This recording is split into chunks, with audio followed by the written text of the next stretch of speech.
Hello guys, welcome back to my new blog. কেমন আছো guys?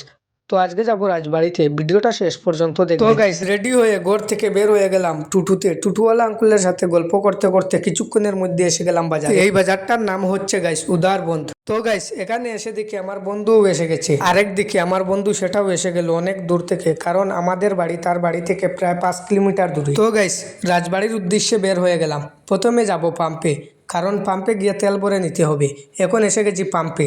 তো গাইস, এখন তেল ভরা হচ্ছে, কারণ তেল বেশি করে ভরে নিতে হবে। আমাদের বাড়ি থেকে প্রায় 40 কিলোমিটার জায়গা যেতে হবে। আবারও গাইস তেল ভরে বের হয়ে গেলাম। তো গাইস, এই গ্রামের রাস্তা দিয়ে যেতে হয় রাজবাড়িতে। আকাশের ভিউ আর গ্রামের ধান ক্ষেত কেমন লাগছে তোমার?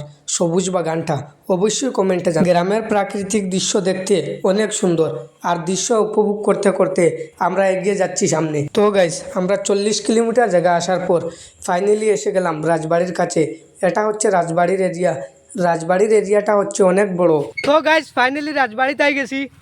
তো দেখো এখন কতক্ষণ ভিতরে আমাইমু আমরা। এরিয়া বেজান বড় নজরুল ভাই কিচ্ছু কো।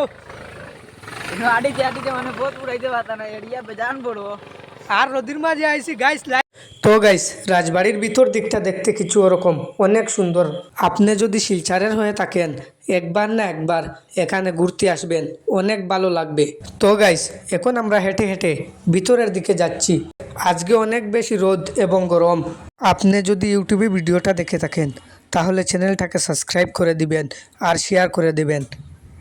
তো গাইস, রাজবাড়ির ভিউটা দেখতে কিছু ওরকম। তো গাইস, এটা হচ্ছে রাজবাড়ির ঘর। এখন আমি ভিতরের দিকে যাচ্ছি। গিয়ে দেখি এখানে আমার বন্ধুরা বসে বসে রেস্ট নিচ্ছে, কারণ এত জায়গা হেঁটে হেঁটে এসেছে তো ক্লান্ত হয়ে গেছে। তো গাইস, এখন আমি হেঁটে হেঁটে চারদিকটা দেখাচ্ছি রাজবাড়ির ঘরে।